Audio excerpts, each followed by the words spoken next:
Hola a todos, bienvenidos a Calamares en su tinta. Este espacio, como ustedes ya saben, para que hablemos un poco de historia, de historias, de libros, de personajes raros y curiosos, en fin.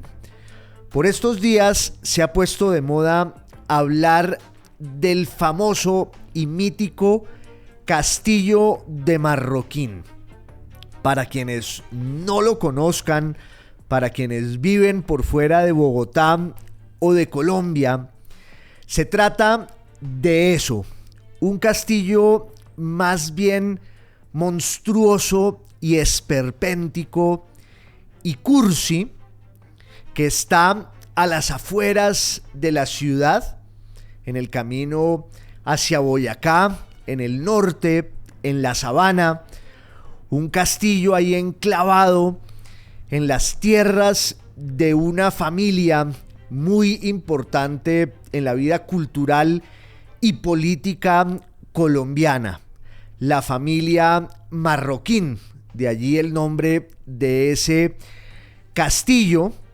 muy cerca también de la magnífica hacienda de Yerbabuena, donde hoy funciona el Instituto Caro y Cuervo, y que fue la villa de descanso y de recreo del presidente de la República, José Manuel Marroquín. Fue su hijo, Lorenzo, quien decidió levantar allí ese castillo, con el diseño de un excelente arquitecto francés que se había asentado en Colombia, en Bogotá, Gaston Lelarge, y que dejó un legado arquitectónico importante. Para empezar, el Capitolio Nacional, que se demoró décadas en terminarse, como casi todas las obras públicas aquí. También el Palacio Liébano, el Palacio de la Alcaldía, el Palacio de San Francisco, donde alguna vez funcionó la gobernación. Y este castillo que muchos asocian con una nostalgia medieval, lo cual no es del todo cierto. El castillo de Marroquín tiene mucho más que ver con ese delirio romántico y neogótico de las élites económicas, políticas y culturales en Occidente en el siglo XIX. Pienso, por ejemplo, en los delirios y extravíos de Luis II de Baviera, ese monarca completamente besánico y loco que se dedicó a hacer castillos que reprodujeran de alguna manera su visión idealizada del mundo medieval. Ahí está, entre otros, ese castillo que se llama Neuschwanstein, parece el nombre de un mediocampista de la selección alemana, y que terminó siendo el modelo para los castillos de princesas de las películas de Disney, lo cual es como un círculo también grotesco de una idealización de un periodo histórico que termina engendrando la obsesión por reproducirlo y recrearlo con un castillo que desemboca luego en esa especie de celebración eterna de esos valores caballerescos que son las películas de princesas de Disney. Pienso también en un personaje que se llama Józef Menzig, un checo que vivía como una suerte de Don Quijote de la Mancha en los años 30 del siglo XX en un castillo desvencijado en Checoslovaquia. Vivía al calor y a la luz de las velas, se ponía una armadura de caballero andante, se negaba a acoger, a aceptar cualquier progreso, cualquier invasión para él de la modernidad. Y cuenta la leyenda que cuando los ejércitos nazis entraron en Checoslovaquia en 1938, este Józef Menzig salió blandiendo su espada y blandiendo su lanza como si fuera un caballero de la Edad Media. Es, repito, el ideal de un pasado que de esa forma se reconstruye, se adultera, se sublima y se inventa. Por eso, insisto, más que asociar el castillo de Marroquín con el mundo medieval, hay que vincularlo con esa tradición romántica de las élites en el siglo XIX de exaltar con idealismo y con nostalgia una época que quizás fue muy distinta y que sin embargo ellos querían celebrar para reivindicar también sus propios valores, sus credenciales culturales, políticas, económicas. El castillo de Marroquín pues fue la demora, la casa de recreo y a veces también el refugio de esa familia. Luego fue pasando de mano en mano, tuvo varios dueños, varios compradores, había toda clase de mitos y leyendas con respecto a los fantasmas, los aquelarres y las apariciones que se daban allí en el castillo de Marroquín. Luego fue un sanatorio mental para mujeres y luego terminó siendo un tenebroso rumbeadero de música electrónica, lo cual era ya absolutamente redundante. Y al final, como tantas cosas en Colombia, acabó el pobre castillo de Marroquín en las manos de un mafioso. Pero claro, ese castillo es un símbolo, representa muchas cosas a la vez. Para empezar, representa y simboliza una visión del mundo, una idea de la sociedad y de la época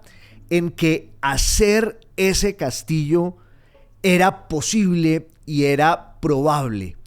Y es también, por esa misma razón, el símbolo de un momento de la historia colombiana que es el final, el epílogo del para muchos traumático y fallido siglo XIX y los inicios, no menos turbulentos, del siglo XX. Ese momento de la historia colombiana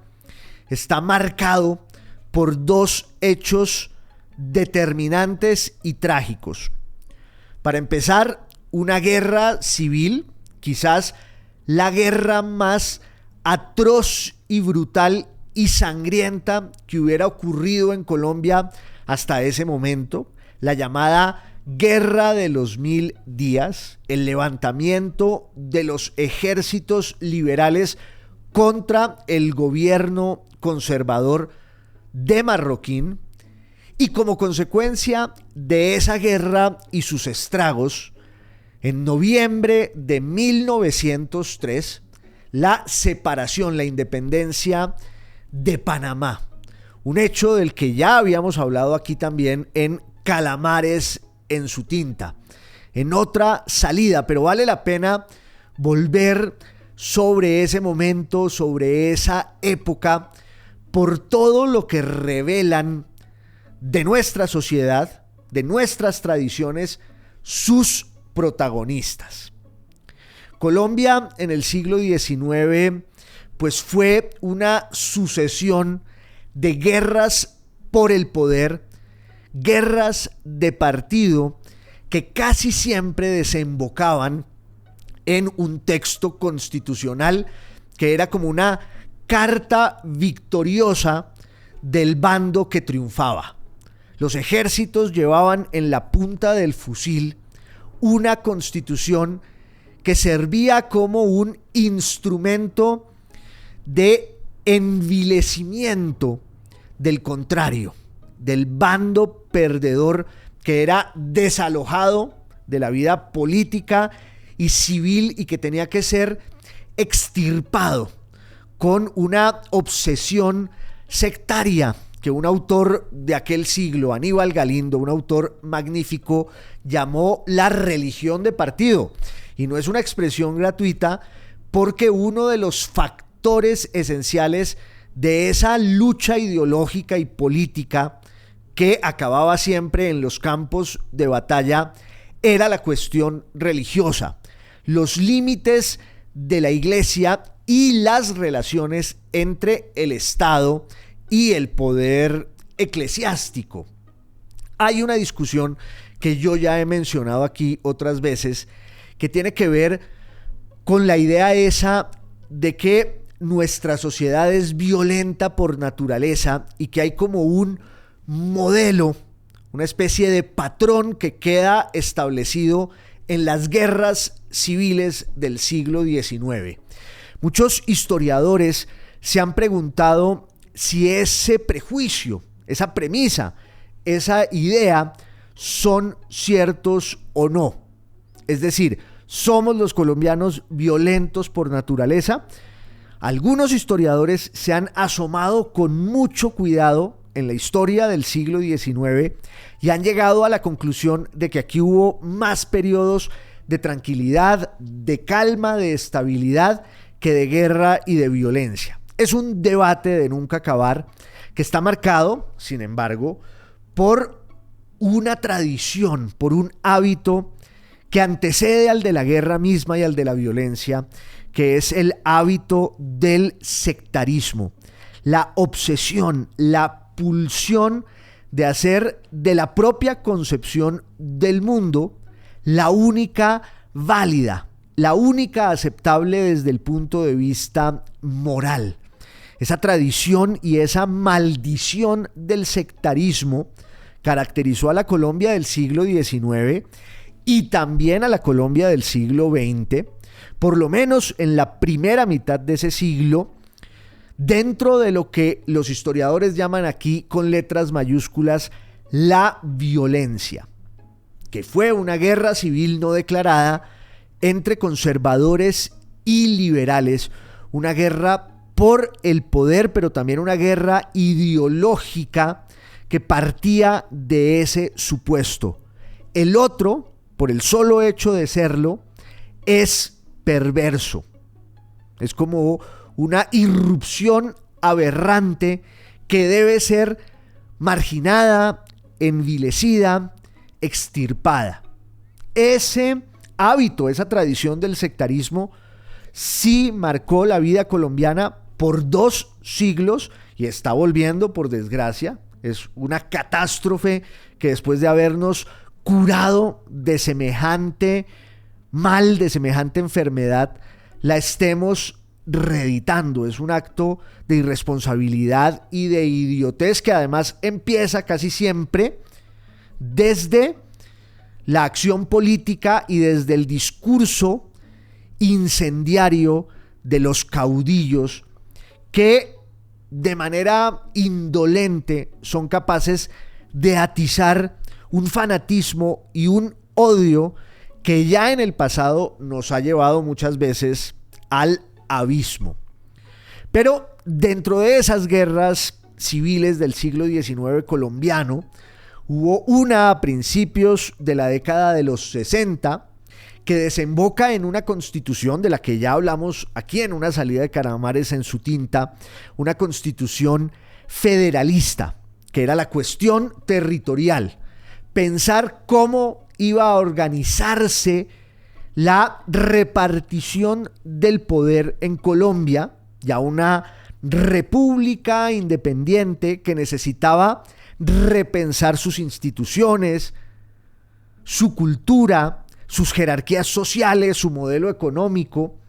y pues todo eso se expresaba en las guerras y en las constituciones. La Constitución de 1863, que se firmó en Río Negro, en Antioquia, pues fue una constitución federal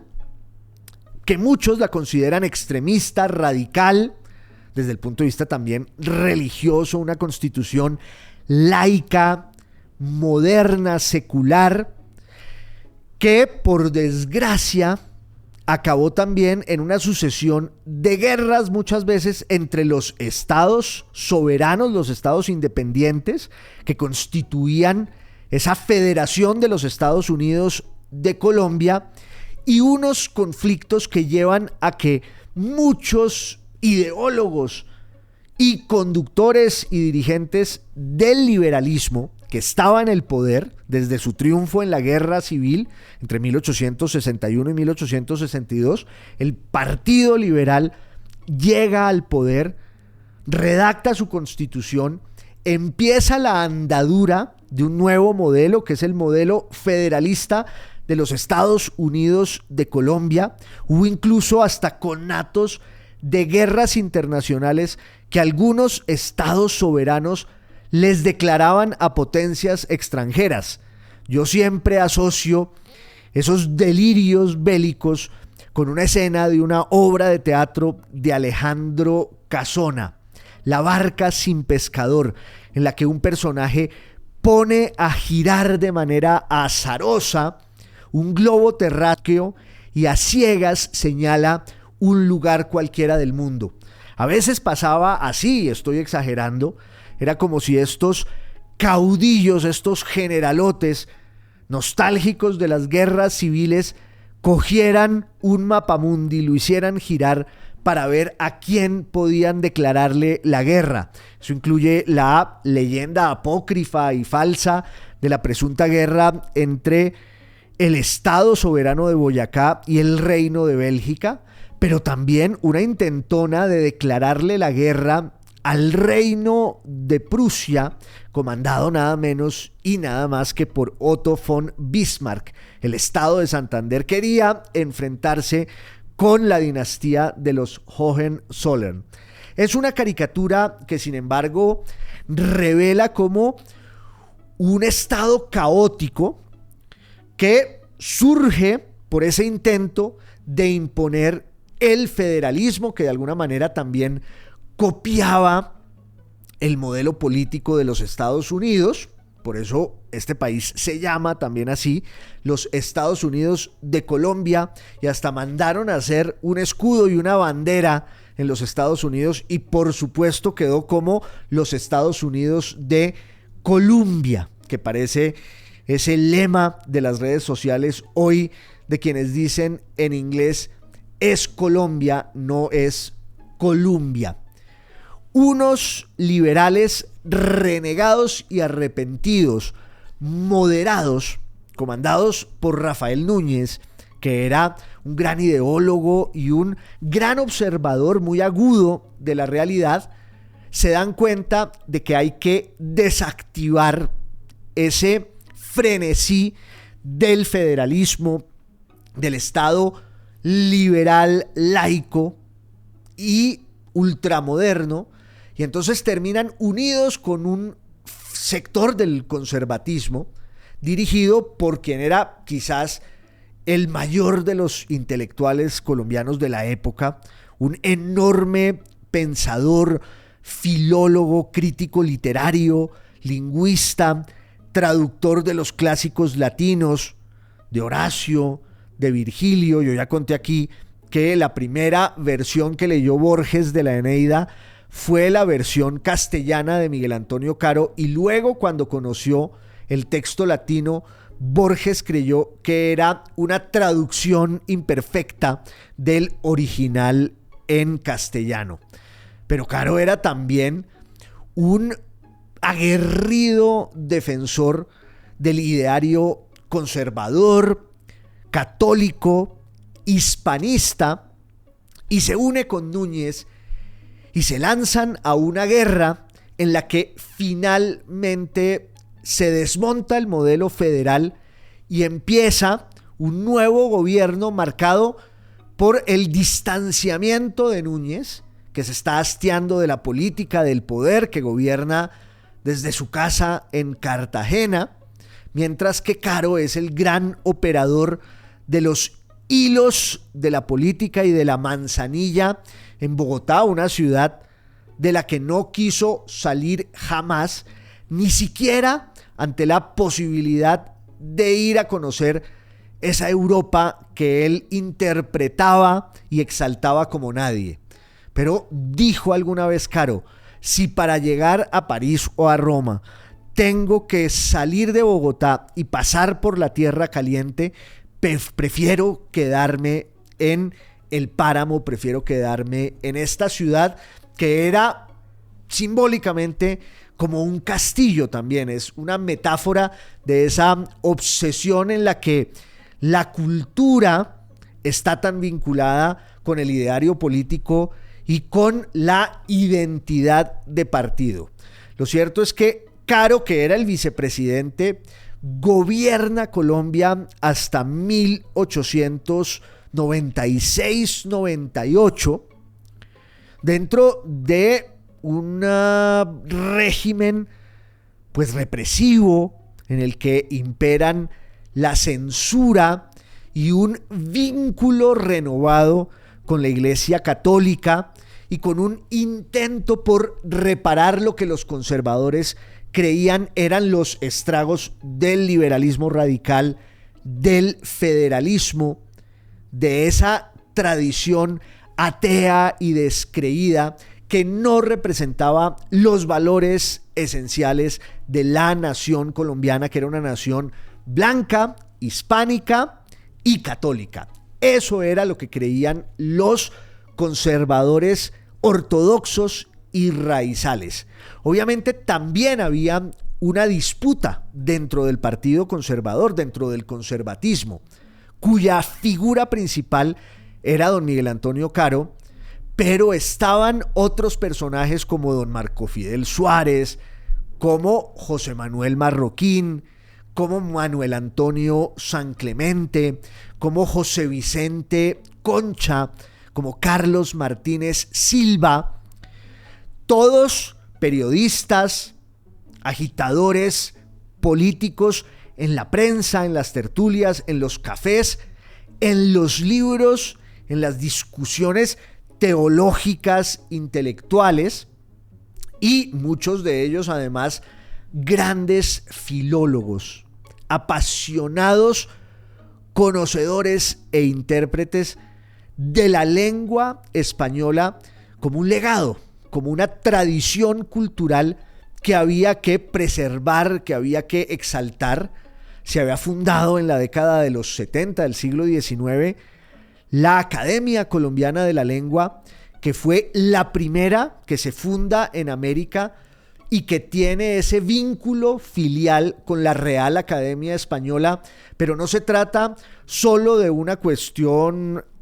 lingüística e idiomática y literaria. Es todo un orden político el que está representado allí en esa reivindicación del español, de la lengua, como el símbolo mayor de la unidad de la nación. Por eso los conservadores querían establecer ese contraste con los liberales, porque si los liberales atizaban el federalismo y la dispersión, los conservadores reivindicaban, ya a finales del siglo XIX, esa idea de la centralidad del poder que exigía unos factores unificantes, que eran ¿cuáles? Pues la lengua y la cultura y la herencia hispánicas, y también la influencia del catolicismo. En 1898 llegan al poder dos personajes que van a reemplazar a don Miguel Antonio Caro y que han sido socios y contradictores suyos en esas dos facciones del conservatismo, que son, por un lado, el llamado conservatismo nacional, que reclamaba haber depuesto sus intereses de partido para aliarse con los disidentes liberales de Núñez para hacer una guerra civil, la guerra de 1885, y para firmar una nueva constitución que tenía, por supuesto, la impronta del espíritu conservador, hispanista, católico, etc. Y estaba otra vertiente del conservatismo, que era la de los históricos, que no estaban tan de acuerdo con esa alianza con los liberales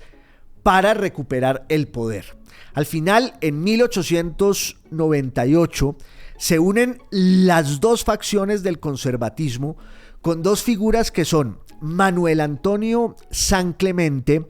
y José Manuel Marroquín. Uno nacional, el otro histórico. Marroquín, un escritor, un lingüista, un filólogo. San Clemente, un señor que había nacido en 1813. Era un anciano venerable de 85 años. Lo digo y no lo puedo creer porque es la edad que hoy tienen Mick Jagger, Keith Richards, Paul McCartney. San Clemente podría estar hoy en una banda de rock and roll girando por el mundo, pero en ese momento, claro, era lo que digo, un anciano venerable, tanto que ni siquiera pudo llegar a tiempo a Bogotá para su posesión. Venía del Valle, se demoró muchísimo y tuvo que aclimatarse primero en Anapoima y luego en Villeta. Como decía el inolvidable Klim, Lucas Caballero Calderón, acaso el mejor humorista que hayamos tenido aquí. San Clemente vivía con la próstata en el bolsillo.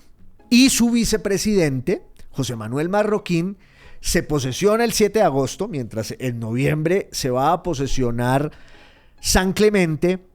y muy pronto viene el levantamiento de los liberales que dicen: con este par de viejitos, uno de 85 años y el otro de 72, que hoy sería una joven promesa de cualquier iniciativa,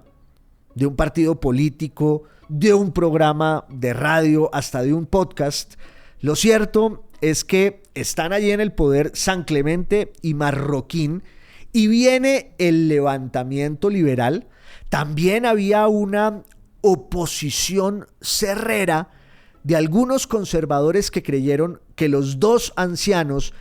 iban a ser unos títeres gratuitos y maleables de los intereses, sobre todo de don Miguel Antonio Caro. Y eso no pasó, y entonces viene allí el levantamiento liberal con figuras protagónicas como el general Uribe Uribe, el levantamiento que empieza en Santander, pero que se va extendiendo a otros departamentos y que termina cubriendo todo el territorio nacional. Y es una guerra que empieza con buenos augurios para el liberalismo, pero que luego se va anegando en el triunfo de las armas conservadoras. Fue, repito, una guerra de 3 años largos, brutales y atroces, en los que Colombia una vez más se desangró. Allí hay pues unas cuentas de lo que significó esa guerra, la guerra de los 1000 días, en muertos y caídos en combate. Se oscila entre la cifra de 150.000 o 250.000. Nadie sabe bien cómo se hace ese conteo, esa ponderación, en un país que tenía entre 4 y 5 millones de habitantes. Lo cierto es que en medio de la guerra y con el presidente titular recluido en Villeta, porque la altura bogotana le cae muy mal, se da un golpe de estado en el que el vicepresidente Marroquín se toma el poder. Esto en medio de la guerra e incluso dentro de la perspectiva de que los golpistas hicieran un armisticio, un acuerdo de paz con los liberales para acabar la guerra, cosa que no pasó, porque más bien la guerra se va a recrudecer, se va a ir prolongando, hasta que en una serie de acuerdos entre 1902 y 1903, principios de 1903, pues los ejércitos liberales van entregando las armas, van claudicando, y es el triunfo aplastante y casi definitivo del conservatismo, por lo menos dentro de las próximas 3 o 4 décadas, estableciendo eso que se llama la hegemonía conservadora. Pero como consecuencia de esa guerra, la guerra de los 1000 días, se recrudece también la cuestión panameña, de la que hablamos en otra salida aquí en Calamares en su tinta, de manera que no voy a volver sobre sus pormenores, pero sí convienen un resumen, una síntesis, porque pues Panamá tenía una relación ambivalente con la identidad nacional colombiana, y esto desde tiempos coloniales. Luego en la independencia hubo un vínculo que muchas veces se deshacía por la divergencia de los intereses entre el poder central bogotano y lo que buscaban y querían los panameños, porque además Panamá se vuelve un enclave estratégico en términos económicos y geopolíticos desde los años 40 del siglo XIX, cuando empieza la fiebre del oro en la costa oeste de los Estados Unidos. Y entonces tenía que darse un desplazamiento masivo en Norteamérica, en ese país que es en realidad casi un continente. Había que darse un desplazamiento masivo entre el este y el oeste, y eso pues se podía hacer en tren, pero muchos descubrieron que era más fácil bajar por mar, atravesar Panamá y salir por el Pacífico para llegar a la costa occidental de los Estados Unidos. Y entonces hubo un acuerdo entre Colombia y los Estados Unidos para hacer un ferrocarril, pero también hubo luego un acuerdo entre Colombia y un consorcio público-privado de ingeniería en Francia, comandado, conducido, liderado nada menos y nada más que por Ferdinand Lesseps, que era un héroe de la ingeniería y del progreso, el gran mito del siglo XIX, porque había logrado hacer el canal de Suez, nada menos y nada más. Y llegó a Panamá y fue imposible por muchas razones hacer el canal interoceánico. Para empezar, las condiciones ambientales, climáticas, el poder corrosivo de la humedad,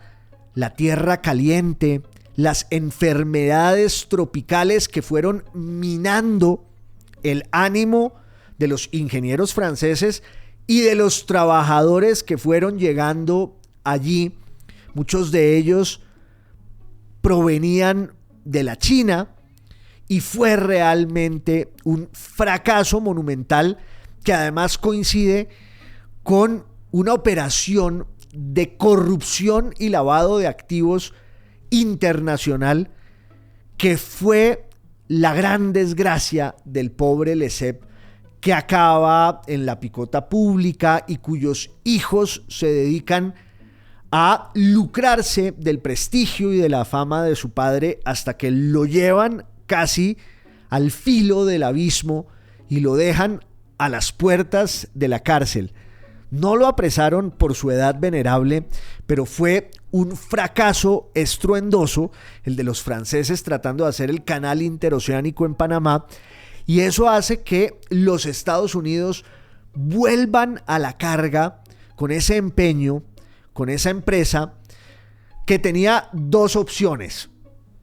un canal por Nicaragua, que sigue estando allí siempre gravitante, y otro, el de Panamá. Pero para que los Estados Unidos, que ya se habían vuelto una potencia internacional, iban camino a convertirse en un emporio y en un imperio, se diría. Eso sí, tuvieron el interregno, el paréntesis, de su guerra civil entre el año 61 y 65, 1861-65, pero luego de la guerra civil, los Estados Unidos recuperan su lugar de dominio y preponderancia, primero en el continente americano, y luego ya empiezan a proyectarse como un actor determinante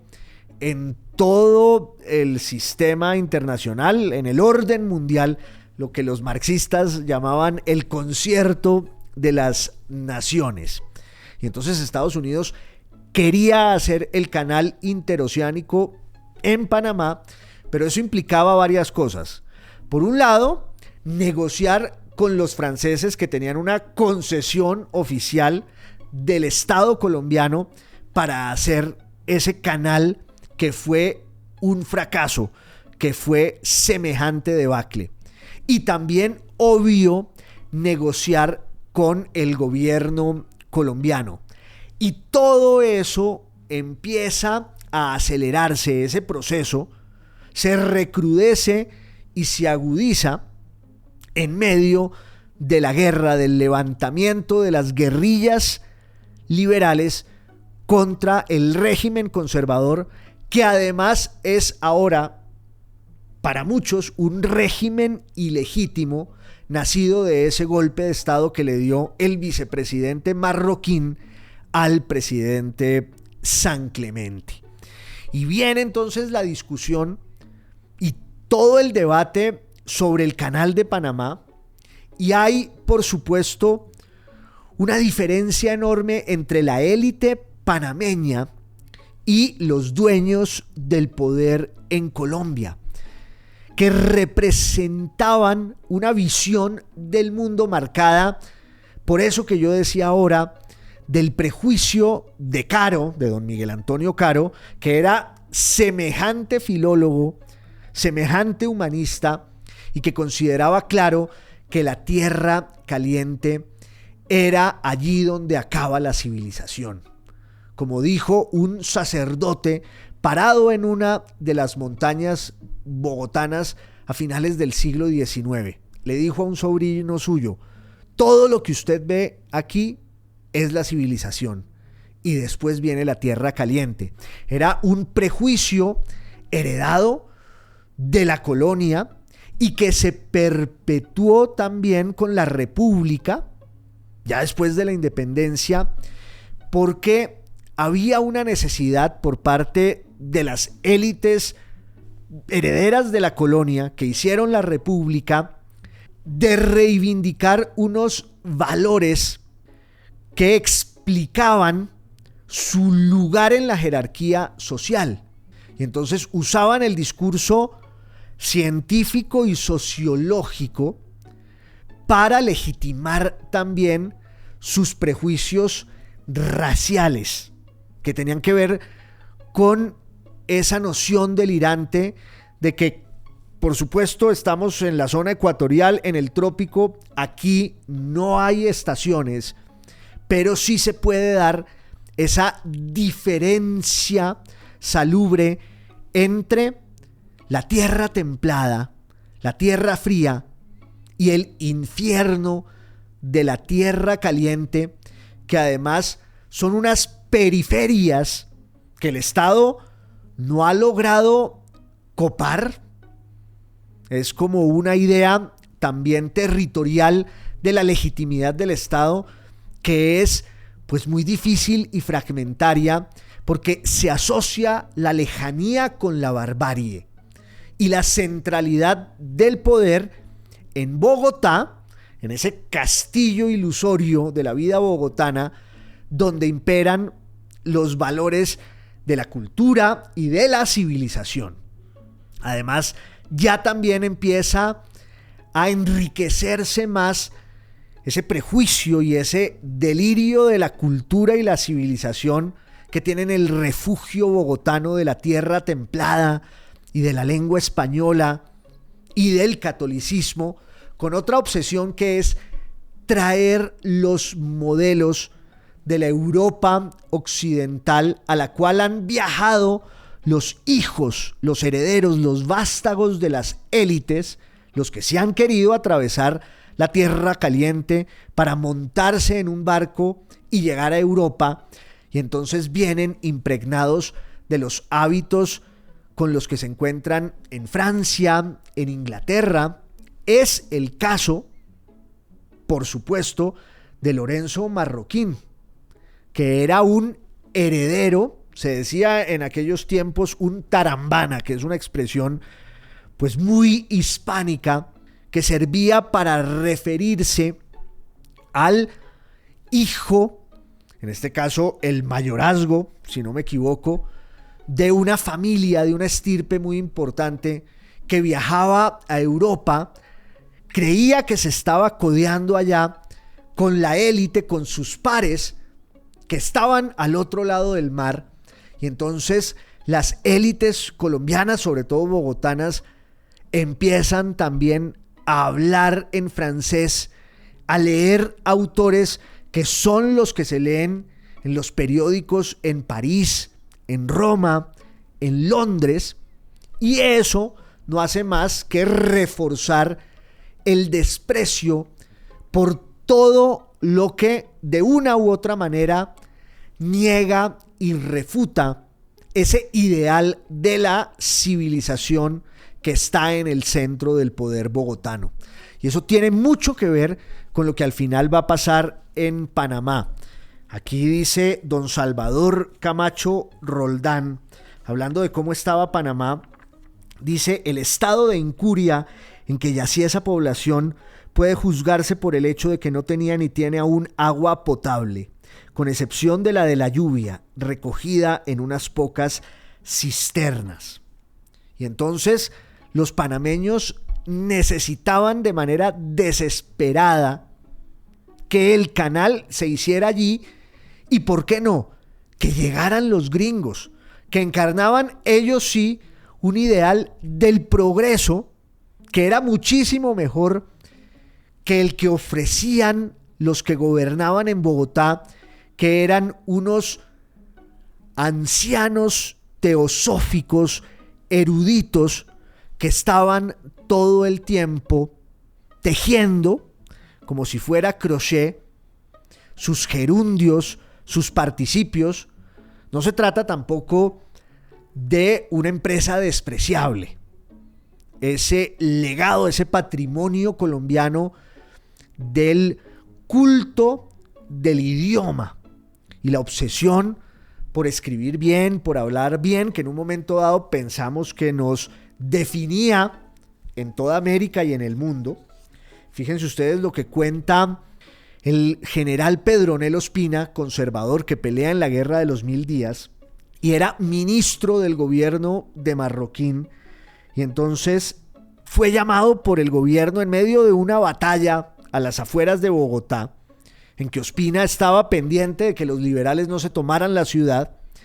y lo llaman de urgencia al Palacio Presidencial.